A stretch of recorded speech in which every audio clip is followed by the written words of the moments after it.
Hello students, ਅੱਜ ਦੀ ਇਸ video ਵਿੱਚ ਆਪਾਂ ਡਿਸਕਸ ਕਰਾਂਗੇ ਆਬਜੈਕਟਿਵ ਆਫ ਬਿਜ਼ਨਸ, ਮਤਲਬ ਕਿ ਕਾਰੋਬਾਰ ਦੇ ਉਦੇਸ਼। ਹਰ ਕਾਰੋਬਾਰ ਦੇ ਕੋਈ ਨਾ ਕੋਈ ਉਦੇਸ਼ ਹੁੰਦੇ ਹਨ।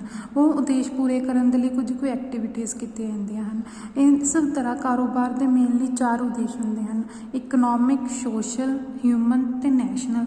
ਇਕਨੋਮਿਕ ਮਤਲਬ ਆਰਥਿਕ ਉਦੇਸ਼, ਸੋਸ਼ਲ ਸਮਾਜਿਕ ਉਦੇਸ਼, ਹਿਊਮਨ ਮਨੁੱਖੀ ਉਦੇਸ਼, ਨੈਸ਼ਨਲ ਮਤਲਬ ਕਿ ਰਾਸ਼ਟਰੀ ਉਦੇਸ਼। ਇਹ ਉਦੇਸ਼ ਮੇਨ ਮੰਨੇ ਜਾਂਦੇ ਹਨ ਕਾਰੋਬਾਰ ਦੇ। ਇਸ ਸਭ ਤੋਂ ਪਹਿਲਾ ਉਦੇਸ਼ ਹੈ ਇਹਦਾ ਇਕਨੋਮਿਕ, ਮਤਲਬ ਕਿ ਆਰਥਿਕ ਉਦੇਸ਼। ਅੱਗੇ ਇਸ ਨੂੰ 4 ਸਬ ਪਾਰਟ ਦੇ ਵਿੱਚ ਡਿਵਾਈਡ ਕੀਤਾ ਗਿਆ ਵਾ। ਸਭ ਤੋਂ ਫਸਟ ਪਾਰਟ ਹੈਗਾ ਵਾ ਪ੍ਰੋਫਿਟ ਅਰਨਿੰਗ, ਮਤਲਬ ਕਿ ਲਾਭ ਕਮਾਉਣਾ। ਇਹ ਬਿਜ਼ਨਸ ਦਾ ਬਹੁਤ ਜ਼ਿਆਦਾ ਮੇਨ ਆਬਜੈਕਟਿਵ ਮੰਨਿਆ ਜਾਂਦਾ ਵਾ। ਕੋਈ ਵੀ ਬਿਜ਼ਨਸ ਆ ਉਹ ਬਿਨਾਂ ਪ੍ਰੋਫਿਟ ਅਰਨ ਕੀਤੇ ਤੋਂ ਬਿਨਾਂ ਉਹ ਸਰਵਾਈਵ ਨਹੀਂ ਕਰ ਸਕਦਾ ਵਾ।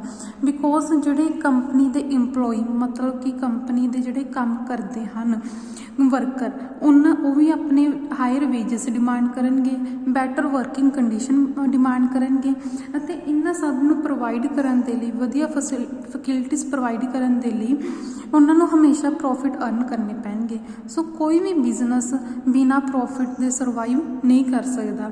ਜੇ ਬਿਜ਼ਨਸ ਨੂੰ ਪ੍ਰੋਫਿਟ ਅਰਨ ਹੋਣਗੇ, ਉਹ ਆਪਣੇ ਵਰਕਰ ਨੂੰ ਅੱਛੀ ਸੈਲਰੀ ਦੇਣਗੇ, ਉਹਨਾਂ ਨੂੰ ਬੈਟਰ ਵਰਕਿੰਗ ਕੰਡੀਸ਼ਨਸ ਪ੍ਰੋਵਾਈਡ ਕਰਨਗੇ। ਸੋ ਇਹ ਸੀਗਾ ਆਪਣਾ first objective, profit earning. Next objective ਆ ਜਾਂਦਾ ਪ੍ਰੋਡਕਸ਼ਨ ਆਫ ਗੁੱਡਸ।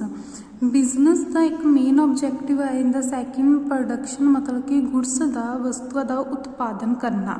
ਵਸਤੂਆਂ ਦਾ ਉਤਪਾਦਨ ਲੋਕਾਂ ਦੀ, ਕਸਟਮਰ ਦੀ ਡਿਮਾਂਡ ਨੂੰ ਸੈਟਿਸਫਾਈਡ ਕਰਨ ਦੇ ਲਈ ਕੀਤਾ ਜਾਂਦਾ ਵਾ, ਤਾਂ ਜੋ ਪ੍ਰੋਡਕਸ਼ਨ ਉਸ ਅਕੋਰਡਿੰਗ ਕਰਨੀ ਹੈ ਤਾਂ ਜੋ ਕੰਜ਼ਿਊਮਰ ਆਪਣੇ ਸੈਟਿਸਫਾਈਡ ਹੋਣ। ਸੋ ਕਸਟਮਰ ਦੇ ਟੇਸਟ ਅਤੇ ਫੈਸ਼ਨ ਦੇ ਅਕੋਰਡਿੰਗ ਗੁੱਡਸ ਦੀ ਪ੍ਰੋਡਕਸ਼ਨ ਕਰਨੀ ਹੈ ਅਤੇ ਉਹਨਾਂ ਨੂੰ ਸਹੀ ਟਾਈਮ 'ਤੇ ਗੁੱਡਸ ਅਵੇਲੇਬਲ। ਹੁਣ ਜਿਸ ਟਾਈਮ 'ਤੇ ਗੁੱਡਸ ਦੀ ਪ੍ਰੋਡਕਸ਼ਨ ਹੋ ਗਈ, ਪ੍ਰੋਡਕਸ਼ਨ ਤੋਂ ਬਾਅਦ ਨੈਕਸਟ ਆਉਂਦਾ ਕ੍ਰੀਏਟਿੰਗ ਦਾ ਮਾਰਕੀਟ। ਕੋਈ ਵੀ ਬਿਜ਼ਨਸ ਆ ਉਹ ਆਪਣੀ ਗੁੱਡਸ ਨੂੰ ਪ੍ਰੋਡਿਊਸ ਕਰ ਰਿਹਾ ਵਾ। ਪ੍ਰੋਡਿਊਸ ਕਰਨ ਤੋਂ ਬਾਅਦ ਉਹ ਗੁੱਡਸ ਨੂੰ ਸੇਲ ਵੀ ਕਰਨੀਆਂ ਪੈਂਦੀਆਂ। ਸੋ ਉਹਨੂੰ ਸੇਲ ਕਰਨ ਦੇ ਲਈ ਇੱਕ ਮਾਰਕੀਟ ਚਾਹੀਦੀ ਆ ਤਾਂ ਜੋ ਉੱਥੇ ਆਪਣੇ ਨਵੇਂ ਕਸਟਮਰ ਨੂੰ ਫਾਈਂਡ ਕਰ ਸਕੇ, ਨਵੇਂ ਕਸਟਮਰ ਨੂੰ ਆਪਣੀ ਗੁੱਡਸ ਉਹ ਸੇਲ ਕਰ ਸਕਣ। ਸੋ ਇਹਦੇ ਲਈ ਕੀ ਆ ਕਿ ਇੱਕ ਮਾਰਕੀਟ ਕ੍ਰੀਏਟ ਕਰਨੀ ਪੈਂਦੀ ਆ ਅਤੇ ਉਹ ਮਾਰਕੀਟ ਦੇ ਵਿੱਚ ਕਸਟਮਰ ਹੋਣੇ ਬਹੁਤ ਜ਼ਰੂਰੀ ਆ। ਫੋਰ ਐਗਜ਼ਾਮਪਲ, ਕਿਸੇ ਪਰਸਨ ਦਾ ਕਲੋਥ ਦਾ ਬਿਜ਼ਨਸ ਆ, ਉਹ ਕਲੋਥ ਦੀ ਫੈਕਟਰੀ ਆ।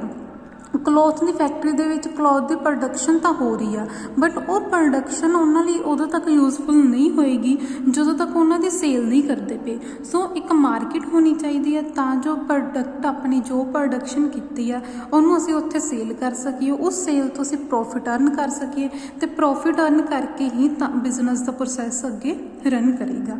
ਨੈਕਸਟ ਆ ਜਾਂਦਾ ਇਨੋਵੇਸ਼ਨ। ਇਨੋਵੇਸ਼ਨ ਮਤਲਬ ਕਿ ਕੋਈ ਵੀ ਨਈ ਚੀਜ਼ ਨੂੰ ਫਾਈਂਡ ਕਰਨਾ, ਮਤਲਬ ਕਿ ਨਿਊ ਟੈਕਨੀਕਸ ਨੂੰ ਅਡੋਪਟ ਕਰਨਾ ਵਾ।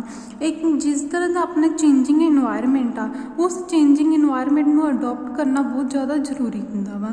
ਸੋ ਪ੍ਰੋਡਕਸ਼ਨ ਦੇ ਪ੍ਰੋਸੈਸ ਦੇ ਵਿੱਚ ਹਰ ਇੱਕ ਮੈਨੇਜਮੈਂਟ ਦੀ ਇਹੀ ਇੱਕ ਕੋਸ਼ਿਸ਼ ਹੋਣੀ ਚਾਹੀਦੀ ਕਿ ਅਸੀਂ ਨਿਊ ਟੈਕਨੀਕਸ ਅਡੋਪਟ ਕਰੀਏ, ਕਿਉਂਕਿ ਜਦੋਂ ਨਵੀਂ ਟੈਕਨੀਕ ਅਡੋਪਟ ਕੀਤੀ ਜਾਂਦੀ ਆ ਉਹਦੇ ਨਾਲ ਆਪਣਾ ਵੇਸਟ ਮਟੀਰੀਅਲ, ਜੋ ਕਿ ਆਪਣੇ ਪ੍ਰੋਡਕਸ਼ਨ ਦੇ ਟਾਈਮ 'ਤੇ ਹੁੰਦਾ ਵੇਸਟ ਮਟੀਰੀਅਲ, ਉਹ ਰਿਡਿਊਸ ਹੋ ਜਾਏਗਾ।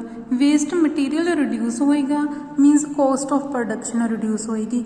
ਜਦੋਂ ਕੋਸਟ ਆਫ ਪ੍ਰੋਡਕਸ਼ਨ ਰਿਡਿਊਸ ਹੋਊਗੀ ਤਾਂ ਕੰਪਨੀ ਦਾ ਜਿਹੜਾ ਪ੍ਰੋਫਿਟ ਆ ਉਹ ਕੀ ਹੋ ਜਾਏਗਾ, ਇਨਕਰੀਜ਼ ਹੋ ਜਾਏਗਾ। ਅੱਗੇ ਆ ਜਾਂਦਾ ਵਾ ਸੋਸ਼ਲ ਆਬਜੈਕਟਿਵ, ਮਤਲਬ ਕਿ ਕਾਰੋਬਾਰ ਦੇ ਕਿਹੜੇ ਸਮਾਜਿਕ ਉਦੇਸ਼ ਆ, ਕਿਹਨਾਂ ਨੂੰ ਇਹ ਪੂਰਾ ਕਰਨਾ ਚਾਹੀਦਾ ਹੈ। ਸਭ ਤੋਂ ਪਹਿਲਾਂ ਆਪਾਂ ਇਕਨੋਮਿਕ ਆਬਜੈਕਟਿਵ ਡਿਸਕਸ ਕੀਤੇ ਸੀਗੇ। ਇਕਨੋਮਿਕ ਆਬਜੈਕਟਿਵ ਆਪਣੇ ਰਿਲੇਟਡ ਸੀਗੇ ਕਿ production of goods, creating market, innovation, profit earning et cetera. But ਹੁਣ ਸੋਸ਼ਲ ਆਬਜੈਕਟਿਵ ਦੇ ਵਿੱਚ ਆਪਾਂ ਨੂੰ ਕੀ ਆ, ਇੱਕ ਬਿਜ਼ਨਸ ਨੂੰ ਦੇਖਣਾ ਪੈਂਦਾ ਕਿ ਸੋਸ਼ਲ ਨੀਡਸ ਵੀ ਕੰਪਲੀਟ ਹੋਣ, ਕਿਉਂਕਿ ਇੱਕ ਸੁਸਾਇਟੀ ਹੈ ਜਿਹੜੀ ਕਿ ਬਿਜ਼ਨਸ ਦੀ ਹੈਲਪ ਕਰਦੀ ਹੈ ਬਿਜ਼ਨਸ ਨੂੰ ਐਕਸਪੈਂਡ ਕਰਨ ਦੇ ਵਿੱਚ, ਕਿਉਂਕਿ ਸੁਸਾਇਟੀ ਦੇ ਵਿੱਚੋਂ ਹੀ ਕਸਟਮਰ ਨਿਕਲ ਕੇ ਬਾਹਰ ਆਉਂਦੇ ਆ। ਸੋ ਆਪਣੇ ਸੋਸ਼ਲ ਆਬਜੈਕਟਿਵ ਵੀ ਹੁੰਦੇ ਆ ਬਿਜ਼ਨਸ ਦੇ ਕੁਝ, ਜਿਨ੍ਹਾਂ ਨੂੰ ਬਿਜ਼ਨਸ ਨੂੰ ਪੂਰਾ ਕਰਨਾ ਪੈਂਦਾ ਵਾ। ਸਭ ਤੋਂ ਪਹਿਲਾਂ ਆ ਜਾਂਦਾ ਕਿ ਅਵੇਲੇਬਿਲਿਟੀ ਆਫ ਦਾ ਗੁੱਡਸ। ਸੋ ਜਿੰਨੀਆਂ ਵੀ ਨਸੈਸਰੀ ਗੁੱਡਸ ਹੁੰਦੀਆਂ ਜਾਂ ਸਰਵਿਸ ਹੁੰਦੀਆਂ, ਇਹ ਬਿਜ਼ਨਸ ਦੀ ਰਿਸਪੌਂਸਿਬਿਲਿਟੀ ਬਣਦੀ ਹੈ ਕਿ ਉਹ ਕਸਟਮਰ ਨੂੰ ਪ੍ਰੋਵਾਈਡ ਕਰੇ ਤਾਂ ਜੋ ਉਹਨਾਂ ਦੀ ਸੈਟਿਸਫਾਈਡ ਹੋ ਸਕੇ ਨੀਡਸ ਜੋ ਵੀ ਹੈਗੀਆਂ। ਅਤੇ ਗੌਰਮੈਂਟ ਵੀ ਇਹਦੇ ਵਿੱਚ ਬਹੁਤ ਜ਼ਿਆਦਾ ਇੰਪੋਰਟੈਂਟ ਰੋਲ ਪਲੇ ਕਰਦਾ ਵਾ। ਫੋਰ ਐਗਜ਼ਾਮਪਲ ਤੁਸੀਂ ਸਾਰਿਆਂ ਨੇ ਸੁਣਿਆ ਹੋਏਗਾ ਕਿ ਗੌਰਮੈਂਟ ਪੂਅਰ ਪੀਪਲਸ ਨੂੰ ਆਟਾ ਦਾਲ ਵਗੈਰਾ ਸਕੀਮ ਫ੍ਰੀ ਦਿੰਦੀ ਹੈ, ਸਕੀਮ ਦੇ ਦੁਆਰਾ ਫ੍ਰੀ ਦਿੱਤਾ ਜਾਂਦਾ। ਇਸ ਸਕੀਮ ਦਾ ਨਾਮ ਹੁੰਦਾ public distribution system. Public distribution system ਦਾ ਮੇਨ ਓਬਜੈਕਟਿਵ ਇਹੀ ਸੀਗਾ ਕਿ ਅਸੀਂ ਲੋਕਾਂ ਨੂੰ ਉਹਨਾਂ ਦੀ ਨੀਡਸ ਸੈਟਿਸਫਾਈਡ ਕਰਨ ਦੇ ਲਈ ਗੁੱਡਸ ਅਵੇਲੇਬਲ ਕਰਾਉਣੀਆਂ। ਸੋ ਗੌਰਮੈਂਟ ਵੀ ਇਸ ਓਬਜੈਕਟਿਵ ਦੇ ਨਾਲ ਕੋਆਰਡੀਨੇਟ ਕਰਦੀ ਆ ਬਿਜ਼ਨਸ ਦੇ ਨਾਲ ਕਿ ਕਸਟਮਰ ਨੂੰ ਨੀਡਸ ਸੈਟਿਸਫਾਈਡ ਕਰਨ ਦੇ ਲਈ ਉਹਨਾਂ ਨੂੰ ਗੁੱਡਸ ਟਾਈਮਲੀ ਅਵੇਲੇਬਲ ਕੀਤੀਆਂ ਜਾਣ। ਨੈਕਸਟ ਆ ਜਾਂਦਾ supply of quality goods at the genuine price. ਹੁਣ ਜਿਸ ਟਾਈਮ 'ਤੇ ਗੁੱਡਸ ਤਾਂ ਆਪਾਂ ਅਵੇਲੇਬਲ ਕਰਾਉਣ ਲੱਗੇ ਆ, ਬਟ ਨੈਕਸਟ ਮੇਨ ਪੁਆਇੰਟ ਆ ਜਾਂਦਾ ਜਿਸ ਟਾਈਮ 'ਤੇ ਅਸੀਂ ਗੁੱਡਸ ਦੀ ਪ੍ਰੋਡਕਸ਼ਨ ਕਰ ਲਈ ਤਾਂ ਉਹਨਾਂ ਦੀ ਸਪਲਾਈ ਵੀ ਹੋਣੀ ਚਾਹੀਦੀ ਮਾਰਕੀਟ ਦੇ ਵਿੱਚ, ਕਸਟਮਰ ਨੂੰ ਅਵੇਲੇਬਲ ਹੋਣੀਆਂ ਚਾਹੀਦੀਆਂ। ਜੇ ਆਪਾਂ ਕਸਟਮਰ ਨੂੰ ਸਪਲਾਈ ਕਰਨ ਲੱਗੇ ਹਾਂ ਤਾਂ ਉਹਨਾਂ ਦਾ ਪ੍ਰਾਈਸ ਵੀ ਜੈਨੂਇਨ ਹੋਣਾ ਚਾਹੀਦਾ ਜਿਹੜਾ ਕਿ ਹਰ ਕੋਈ ਅਫੋਰਡ ਕਰ ਸਕੇ। ਸੋ ਇਹਦੇ ਵਿੱਚ ਕਸਟਮਰ ਦੀ ਆਪਾਂ ਲਾਈਕਿੰਗ, ਫੈਸ਼ਨ ਅਤੇ ਹੋਰ ਡਿਸਲਾਈਕਿੰਗ ਐਟਸੈਕਟਰਾ ਨੂੰ ਧਿਆਨ ਦੇ ਵਿੱਚ ਰੱਖਣਾ ਅਤੇ ਉਹਨਾਂ ਦੀ ਵਾਂਟਸ ਨੂੰ, ਜ਼ਰੂਰਤਾਂ ਨੂੰ ਉਹਨਾਂ ਦੀਆਂ ਪੂਰੀਆਂ ਕਰਨਾ ਵਾ। ਅਤੇ ਇੱਕ ਬਿਜ਼ਨਸ ਦੀ ਰਿਸਪੌਂਸਿਬਿਲਿਟੀ ਹੋ ਜਾਂਦੀ ਆ ਕਿ ਜਿਹੜੀ ਮਾਰਕੀਟ ਦੇ ਵਿੱਚ ਗੁੱਡਸ ਘੱਟ ਆ ਉਹਨਾਂ ਗੁੱਡਸ ਨੂੰ ਅਸੀਂ ਅਵੇਲੇਬਲ ਕਰਾਈਏ ਤਾਂ ਜੋ ਕਸਟਮਰ ਨੂੰ ਉਹਦੇ ਤੋਂ ਫੇਸ ਉਹ ਪ੍ਰੋਬਲਮਸ ਨਾ ਕਰਨੀਆਂ ਪੈਣ। ਫੋਰ ਐਗਜ਼ਾਮਪਲ ਆਪਣੇ ਇਸ ਤਰ੍ਹਾਂ ਕੋਵਿਡ-19 ਚੱਲਦਾ ਪਿਆ ਸੀਗਾ। ਕੋਵਿਡ-19 ਦੇ ਵਿੱਚ ਕੀ ਸੀਗਾ ਕਿ ਸਭ ਤੋਂ ਪਹਿਲਾਂ ਇੱਕ ਪ੍ਰੋਬਲਮ ਆਈ ਸੀਗੀ ਸੈਨੀਟਾਈਜ਼ਰ ਦੀ ਅਤੇ ਸੈਕਿੰਡ ਆਈ ਸੀਗੀ ਮਾਸਕ ਦੀ। ਅਤੇ ਸੋ ਇਹ ਬਿਜ਼ਨਸ ਦਾ ਮੇਨ ਓਬਜੈਕਟਿਵ ਸੀ ਕਿ ਅੱਜ ਦੇ ਟਾਈਮ ਜਿਹੜਾ ਕਿ ਇੰਨੀ ਜ਼ਿਆਦਾ ਪ੍ਰੋਬਲਮ ਵਾਲਾ ਟਾਈਮ ਸੀਗਾ, ਉਸ ਟਾਈਮ ਦੇ ਵਿੱਚ ਬਿਜ਼ਨਸ ਨੇ ਆਪਣੇ ਓਬਜੈਕਟਿਵ ਨੂੰ ਧਿਆਨ 'ਚ ਰੱਖਿਆ ਅਤੇ ਟਾਈਮਲੀ ਉਹਨਾਂ ਨੇ ਸੈਨੀਟਾਈਜ਼ਰ ਅਵੇਲੇਬਲ ਕਰਾਏ ਅਤੇ ਮਾਸਕ ਵੀ ਅਵੇਲੇਬਲ ਕਰਾਏ। ਸੋ ਇੱਕ ਬਿਜ਼ਨਸ ਦਾ ਓਬਜੈਕਟਿਵ ਹੁੰਦਾ ਕਿ ਸਪਲਾਈ ਕਰਨੀ ਹੈ quality goods at the genuine price. Next social objective ਆ ਜਾਂਦਾ creating employment opportunity. Creating employment opportunity ਮਤਲਬ ਕਿ ਲੋਕਾਂ ਨੂੰ ਰੁਜ਼ਗਾਰ ਪ੍ਰੋਵਾਈਡ ਕਰਨਾ। ਰੁਜ਼ਗਾਰ ਦੇਣਾ ਇੱਕ ਬਿਜ਼ਨਸ ਦਾ ਮੇਨ ਓਬਜੈਕਟਿਵ ਮੰਨਿਆ ਜਾਂਦਾ ਵਾ ਅਤੇ ਜ਼ਿਆਦਾ ਤੋਂ ਜ਼ਿਆਦਾ ਜੋਬਸ ਆਪਾਂ ਅਵੇਲੇਬਲ ਕਰਾਉਣੀਆਂ ਵਾ ਬਿਜ਼ਨਸ ਨੂੰ ਐਕਸਪੈਂਡ ਕਰਕੇ। ਬਿਜ਼ਨਸ ਨੂੰ ਐਕਸਪੈਂਡ ਉਸ ਏਰੀਏ ਵਿੱਚ ਟਰਾਈ ਕਰੋ ਜਿੱਥੇ ਕਿ ਪੋਪੂਲੇਸ਼ਨ ਜ਼ਿਆਦਾ ਹੋਵੇ। ਜਿੱਥੇ ਪੋਪੂਲੇਸ਼ਨ ਜ਼ਿਆਦਾ ਹੋਏਗੀ ਤਾਂ ਲੋਕਾਂ ਨੂੰ ਉੱਥੇ ਹੀ ਇਹ ਫੈਸਿਲਿਟੀ ਪ੍ਰੋਵਾਈਡ ਕਰੋ ਕਿ ਉਹ ਜ਼ਿਆਦਾ ਤੋਂ ਜ਼ਿਆਦਾ ਜੋਬਸ ਦੀ ਫੈਸਿਲਿਟੀ ਲੈ ਸਕਣ। ਨੈਕਸਟ ਆ ਜਾਂਦਾ cooperation with the government. Government ਬਹੁਤ ਸਾਰੀਆਂ ਸਕੀਮਸ ਬਣਾਉਂਦੀ ਆ, ਉਹ ਸਕੀਮਸ ਨੂੰ ਕੋਆਪਰੇਟਿਵ ਕਰਨਾ ਇੱਕ ਬਿਜ਼ਨਸ ਦਾ ਓਬਜੈਕਟਿਵ ਹੋ ਜਾਂਦਾ ਵਾ। ਸੋ ਇੱਕ ਬਿਜ਼ਨਸ ਦੀ ਡਿਊਟੀ ਹੈ ਕਿ ਗੌਰਮੈਂਟ ਦੀ ਜੋ ਵੀ ਉਹਨਾਂ ਨੇ ਰੂਲਸ ਰੈਗੂਲੇਸ਼ਨ ਬਣਾਏ ਆ ਉਹਨਾਂ ਨੂੰ ਫੋਲੋ ਕਰਨ। ਜਿਸ ਤਰ੍ਹਾਂ ਕਿ taxation law of the country ਆ, ਕੋਈ ਦੇਸ਼ ਨੇ ਜਿਹੜਾ ਦੇਸ਼ ਲਈ ਜਿਹੜਾ ਕਾਨੂੰਨ ਬਣਾਇਆ ਗਿਆ ਸਰਕਾਰ ਦੁਆਰਾ, ਉਹ ਕਾਨੂੰਨ ਜਿਸ ਤਰ੍ਹਾਂ ਕਿ ਟੈਕਸੇਸ਼ਨ ਹੈਗਾ ਮਤਲਬ ਕਿ ਟੈਕਸ ਭਰਨਾ ਵਾ। ਸੋ ਬਿਜ਼ਨਸ ਦੀ ਇੱਕ ਰਿਸਪੌਂਸਿਬਿਲਿਟੀ ਹੈ ਕਿ ਉਹ ਟੈਕਸ ਨੂੰ ਅਵੇਲੇਬਿਲਿਟੀ ਆਪਣੇ ਪੂਰੇ ਟਾਈਮ ਦੇ ਅਕੋਰਡਿੰਗ ਉਹ ਫਿਲ ਕਰ ਦੇਵੇ। ਨੈਕਸਟ ਆ ਜਾਂਦਾ ਵਾ proper utilisation of resource. Proper utilisation of resource ਮਤਲਬ ਕਿ ਜਿੰਨੇ ਵੀ ਆਪਣੇ ਕੋਲ ਰਿਸੋਰਸ ਅਵੇਲੇਬਲ ਹੈਗੇ ਆ ਉਹਨਾਂ ਨੂੰ ਚੰਗੀ ਤਰ੍ਹਾਂ ਯੂਜ਼ ਕਰਨਾ, ਉਹਨਾਂ ਦੀ ਵੇਸਟੇਜ ਨੂੰ ਰਿਡਿਊਸ ਕਰਨਾ ਵਾ। ਆਪਣੀ ਜਿਸ ਤਰ੍ਹਾਂ ਇੰਡੀਆ ਵਾ, ਆਪਾਂ ਸਾਰਿਆਂ ਨੂੰ ਪਤਾ ਕਿ ਇੱਥੇ ਲਿਮਟਿਡ ਰਿਸੋਰਸ ਆ। ਲਿਮਟਿਡ ਰਿਸੋਰਸ ਜਿੰਨੇ ਕੁ ਵੀ ਅਵੇਲੇਬਲ ਹੈਗੇ ਆ ਉਹ ਵੀ ਦਿਨੋਂ ਦਿਨ ਕੀ ਆ ਘਟਦੇ ਪਏ ਆ। ਸੋ ਆਪਾਂ ਨੂੰ ਇੱਦਾਂ ਦੀ ਟੈਕਨੋਲੋਜੀ ਯੂਜ਼ ਕਰਨੀ ਚਾਹੀਦੀ ਹੈ ਜਿਹਦੇ ਨਾਲ ਵੇਸਟੇਜ ਆਪਣੀਆਂ ਰਿਡਿਊਸ ਹੋ ਜਾਣ ਅਤੇ ਜਿਹੜੇ ਰਿਸੋਰਸ ਅਵੇਲੇਬਲ ਆਪਾਂ ਉਹਨਾਂ ਨੂੰ ਚੰਗੀ ਤਰ੍ਹਾਂ ਯੂਜ਼ ਕਰ ਸਕੀਏ। ਸੋ ਇਹ ਮੇਨ 5 ਓਬਜੈਕਟਿਵ ਸੀਗੇ ਆਪਣੇ ਸੋਸ਼ਲ ਦੇ। ਸੋਸ਼ਲ ਓਬਜੈਕਟਿਵ ਦੇ ਅੱਗੇ 5 ਪੁਆਇੰਟ ਸੀਗੇ, ਇਹ ਤੁਹਾਨੂੰ ਸਮਝ ਆ ਗਈ ਹੋਣੀ ਆ। ਅੱਗੇ ਆਪਾਂ ਹੁਣ ਡਿਸਕਸ ਕਰਦੇ ਹਾਂ ਹਿਊਮਨ ਓਬਜੈਕਟਿਵ। ਹਿਊਮਨ ਓਬਜੈਕਟਿਵ ਮਤਲਬ ਕਿ ਕਾਰੋਬਾਰ ਦੇ ਮਨੁੱਖ ਦੇ ਪ੍ਰਤੀ ਕਿਹੜੇ ਕਿਹੜੇ ਉਦੇਸ਼ ਬਣਦੇ ਹਨ, ਉਹਨਾਂ ਉਦੇਸ਼ਾਂ ਨੂੰ ਪੂਰਾ ਕਰਨਾ ਵੀ ਇੱਕ ਕਾਰੋਬਾਰ ਦੀ ਜ਼ਿੰਮੇਵਾਰੀ ਬਣਦੀ ਹੈ। ਆਪਾਂ ਸਾਰਿਆਂ ਨੂੰ ਪਤਾ ਹੈ ਕਿ ਇੱਕ ਕਾਰੋਬਾਰ ਮੇਨਲੀ ਕਿਹਦੇ 'ਤੇ ਡਿਪੈਂਡ ਕਰਦਾ, ਵਰਕਰ 'ਤੇ। ਜੇ ਉੱਥੇ ਕੰਮ ਕਰਨ ਵਾਲੇ ਵਰਕਰ ਹੀ ਨਾ ਹੋਣਗੇ ਤਾਂ ਕਾਰੋਬਾਰ ਆਪਣਾ ਨਹੀਂ ਕਰ ਸਕਦਾ। ਸੋ ਆਪਾਂ ਨੂੰ ਚਾਹੀਦਾ ਹੈ ਮਤਲਬ ਬਿਜ਼ਨਸ ਦੇ ਪੁਆਇੰਟ ਆਫ ਵਿਊ ਆਪਾਂ ਸੋਚੀਏ ਤਾਂ ਬਿਜ਼ਨਸ ਨੂੰ ਚਾਹੀਦਾ ਹੈ ਕਿ ਉਹ ਵਰਕਰ ਦੇ ਨਾਲ ਕੋਆਪਰੇਸ਼ਨ ਕਰੇ। ਉਸ ਤੋਂ ਬਾਅਦ ਉਹਨਾਂ ਦੇ ਦੁਆਰਾ ਕੰਜ਼ਿਊਮਰ ਦੇ ਵਾਂਟਸ ਨੂੰ ਅਤੇ ਨੀਡਸ ਨੂੰ ਆਪਾਂ ਸੈਟਿਸਫਾਈਡ ਕਰ ਸਕੀਏ। ਇਸ ਤੋਂ ਬਾਅਦ ਇਹਨੂੰ ਅੱਗੇ 5 ਸਬ ਪਾਰਟ ਦੇ ਵਿੱਚ ਡਿਵਾਈਡ ਕੀਤਾ ਗਿਆ ਵਾ। ਸਭ ਤੋਂ ਪਹਿਲਾਂ ਹੈਗਾ ਵੈਲਫੇਅਰ ਆਫ ਦਾ ਵਰਕਰ, ਮਤਲਬ ਕਿ ਕਾਮੇ ਜਿਹੜੇ ਆ ਵਰਕਰ, ਉਹਨਾਂ ਦੇ ਲਈ ਆਪਾਂ ਵੈਲਫੇਅਰ ਸੋਚਣਾ ਵਾ। ਵਰਕਰ ਨੂੰ ਕਦੇ ਵੀ ਹਮੇਸ਼ਾ ਇਕੱਲਾ ਮਸ਼ੀਨ ਨਾ ਸਮਝਿਆ ਜਾਵੇ। ਜਿਸ ਟਾਈਮ ਤੇ ਵਰਕਰ ਨੂੰ ਇਕੱਲਾ ਮਸ਼ੀਨ ਸਮਝਿਆ ਜਾਂਦਾ ਆਰਗੇਨਾਈਜੇਸ਼ਨ ਵਿੱਚ, ਬਿਜ਼ਨਸ ਦੇ ਵਿੱਚ, ਤਾਂ ਉਹ ਇੰਨੀ ਵਧੀਆ ਆਊਟਪੁੱਟ ਪ੍ਰੋਵਾਈਡ ਨਹੀਂ ਕਰ ਸਕਦੇ।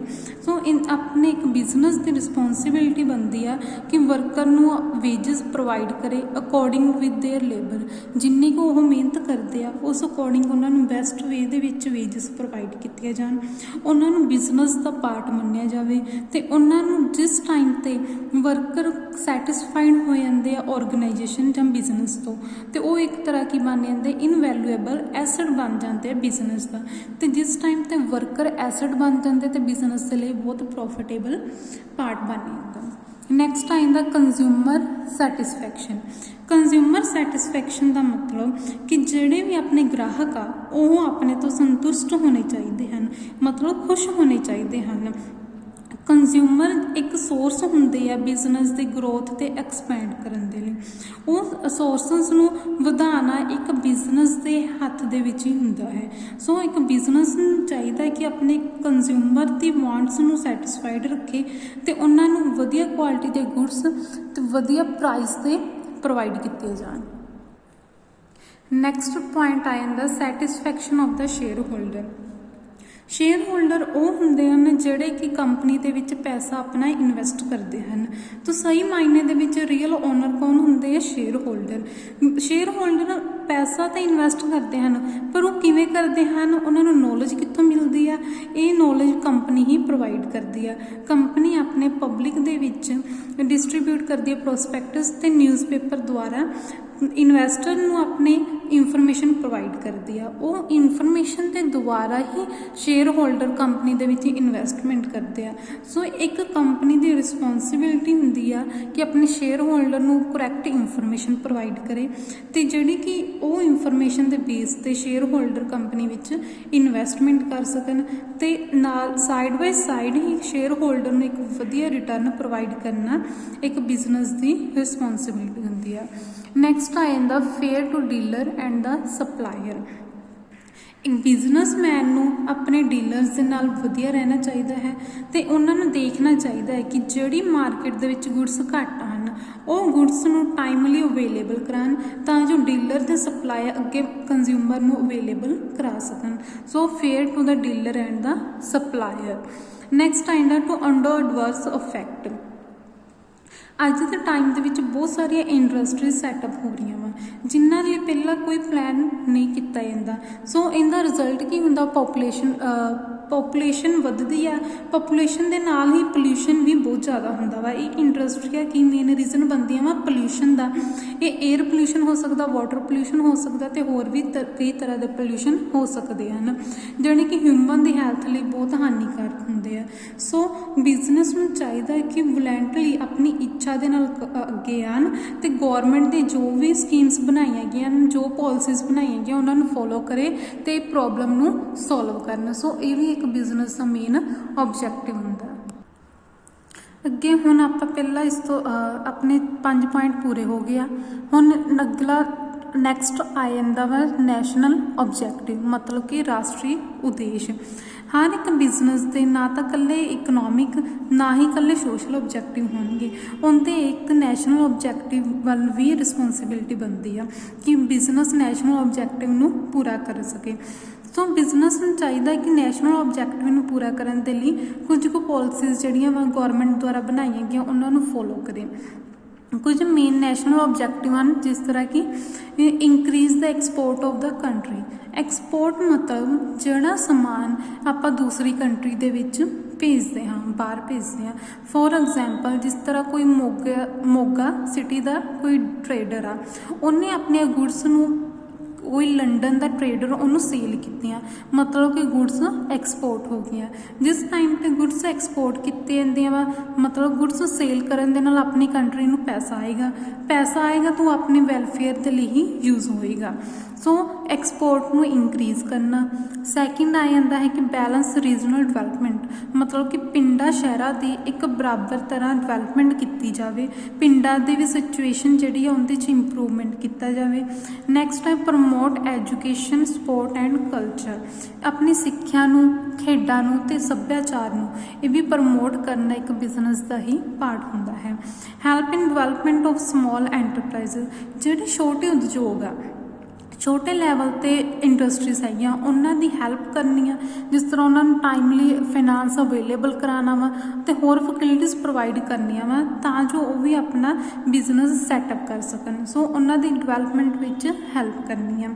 Last one is the economic justice to the people of the country, ਆਰਥਿਕ ਤੌਰ 'ਤੇ ਉਹਨਾਂ ਨੂੰ ਇਨਸਾਫ ਦੇਣਾ ਵਾ, ਆਰਥਿਕ ਤੌਰ 'ਤੇ ਲੋਕਾਂ ਦੀ ਮਦਦ ਕਰਨੀ ਆ। ਜਿਹੜਾ ਵੀ ਕੋਈ ਪੀਪਲ ਆਪਣੇ ਇੰਡਸਟਰੀ ਜਾਂ ਬਿਜ਼ਨਸ ਸੈਟਅਪ ਕਰਨਾ ਚਾਹੁੰਦਾ ਉਹਨੂੰ ਈਜ਼ੀਲੀ ਲੋਨ ਦੀ ਅਵੇਲੇਬਿਲਿਟੀ ਕਰਾਉਣੀ ਹੈ। ਸੋ ਸਟੂਡੈਂਟਸ, ਅੱਜ ਦਾ ਆਪਣਾ ਟੌਪਿਕ ਇੱਥੇ ਫਿਨਿਸ਼ ਹੁੰਦਾ ਵਾ। ਆਈ ਹੋਪ ਕਿ ਤੁਹਾਨੂੰ ਸਾਰਿਆਂ ਨੂੰ ਸਮਝ ਲੱਗ ਗਈ ਹੋਏਗੀ। Thank you.